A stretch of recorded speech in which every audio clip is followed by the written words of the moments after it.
तो भाई लोग कैसे हैं आप सभी लोग एपिसोड नंबर 16 के साथ आ चुके हैं।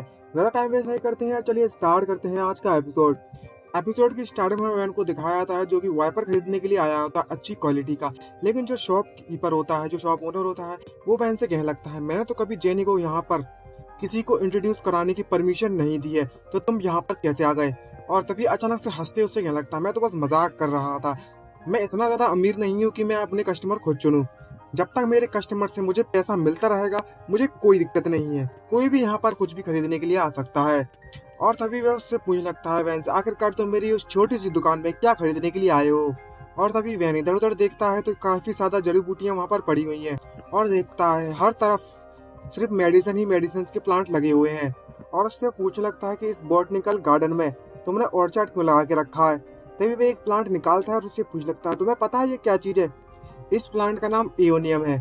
एक बार इसे अगर ले लिया जाए, कोई बंदा से ले लेगा, तो इसकी जो खासियत है वह एनर्जी को बढ़ाना है बॉडी के अंदर, और तुम्हारी जो फिजिकल एक्टिविटीज है उसको बेटर कर देगा और तुम्हारा स्टेमिना भी बढ़ा देगा।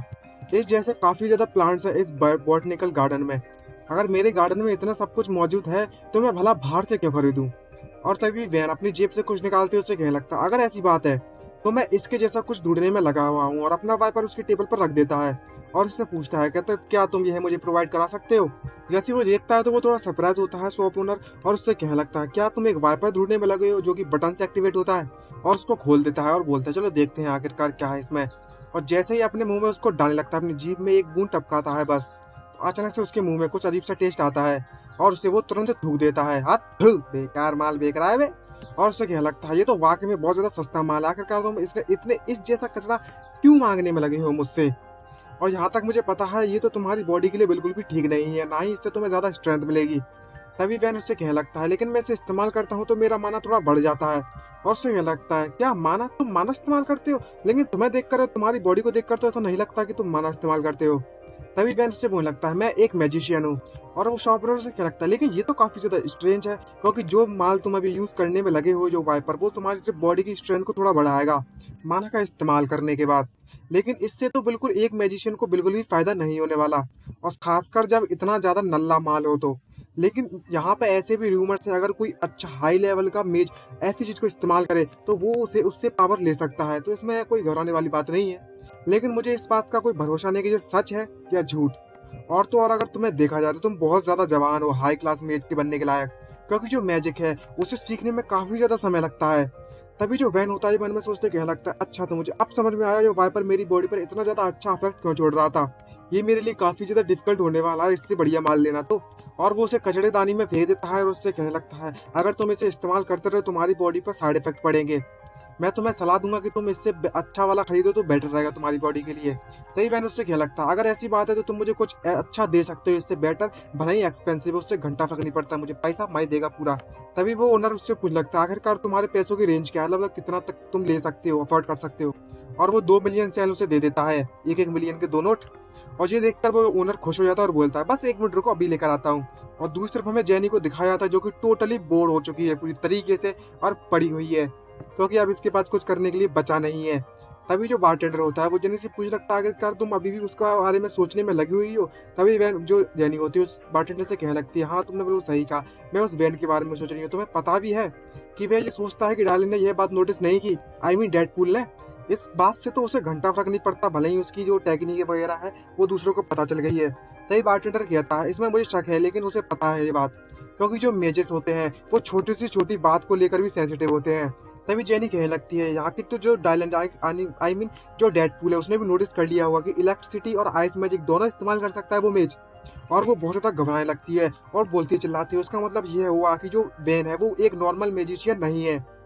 मुझे नहीं पता आखिरकार ये बात उसने छुपाई क्यों है। तभी जो बारटेंडर उससे क्या लगता है क्या तुम्हें इससे जलन हो रही है। तभी जेनी उससे कहने लगती है स्किल तो स्किल होती है लेकिन उस बंदे की आई मीन बैन की जो पर्सनैलिटी है वो काफ़ी ज़्यादा अच्छी है। क्या तुम कभी जिंदगी में इस तरीके के मेज से कभी मिले हो। तो बारटेंडर उससे कहने लगता है मुझे समझ में आ गया आखिरकार तुम क्या कहना चाहती हो। और उसे सलाह देते हो कहने लगता है कि तुम इतनी जल्दी जल्दबाजी नहीं कर सकती हो, हमारे लिए बेटर होगा कि हम उसे अच्छा काम दें। और वो जेनी उससे कहने लगती है अच्छी चलो ठीक है मैं तुम्हारी बात समझ चुकी हूँ, मुझे पता है कि मुझे क्या करना चाहिए, तो अब मुझे कंपनी से काम उसे रिकमेंड करना चाहिए। तभी बार्टेंडर उसे पूछने लगता है जो आखिरी बार इंसिडेंट हुआ था कंपनी की तरफ से, क्या वो इसके बाद भी लेना चाहेगा काम। और वो सोच में पड़ जाती है क्या वो लेगा वैन इस काम को।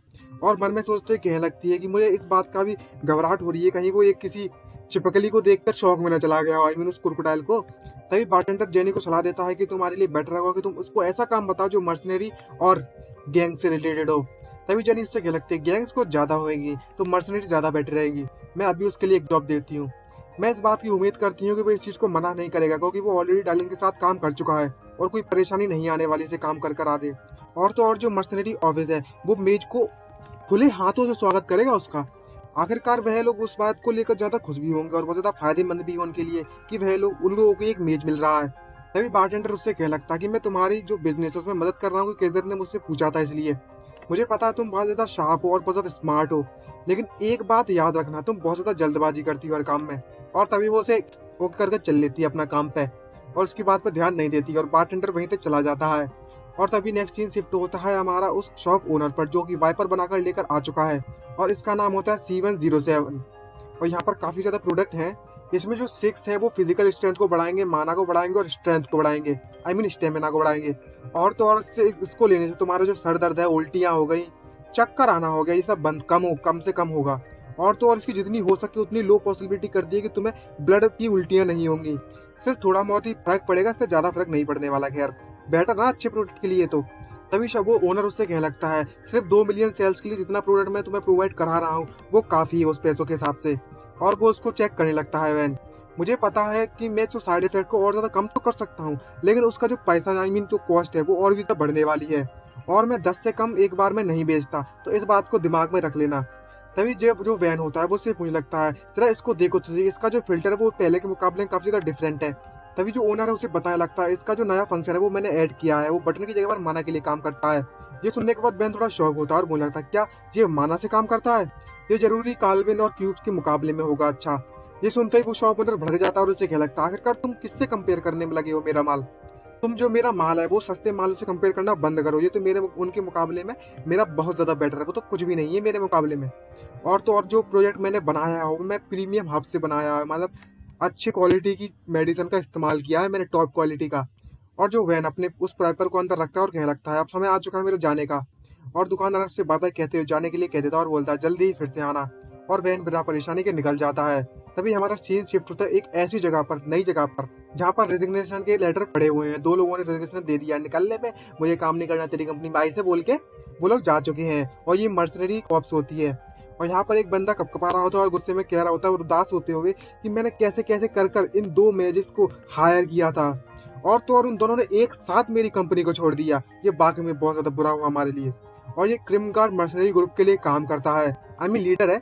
तभी ये एक बंदा होता है वो उससे कह लगता है मैंने तो कैप्टन आपसे पहले ही कहा था कि तुम उनसे अच्छे से व्यवहार करो। अब मैं सभी के नाम तो बताने नहीं वाला हूँ, मैं खुद भूल जाऊंगा, इतने ज्यादा कैरेक्टर आगे चल के ये काम भी नहीं आएंगे, तो कुछ ही समय के लिए रहेंगे तो कोई बात नहीं, ऐसे ही चल जाएगा अपना। तभी जो लीडर होता है वो भड़क जाता है और कह लगता है मैंने उसे इतना ज्यादा काम भी नहीं दिया था और वो लोग इतना भी नहीं कर सके, तो चिल्लाना तो बनता था ना।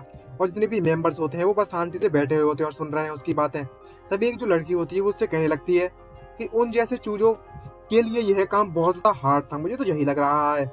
तभी जो भाई साहब बॉडी बिल्डर है वो उससे कहने लगता है खैर जो हो गया, पास्ट की बातों को भूल जाओ। तभी लीडर उससे कहने लगता है हमें इस मिशन के लिए एक मेज की जरूरत पड़ेगी ही पड़ेगी, चाहे कुछ भी हो जाए। तभी वो कितिल से पूछने लगता है क्या तुम्हारे पास कोई आइडिया है, और वो अपना मुंह फेर लेती है। तभी अचानक से उसका मोबाइल बजने लगता है और वो कैप्टन उससे पूछ लगता है जेनी काफी समय बाद बात हो रही है, क्या हुआ, तुमने मुझे फोन क्यों किया है। और जेनी उससे बोलने लगती है हाँ काफी समय बाद मिले हैं, क्या मैं तुमसे एक बात पूछ सकती हूँ, क्या तुम्हें किसी मेज की जरूरत है।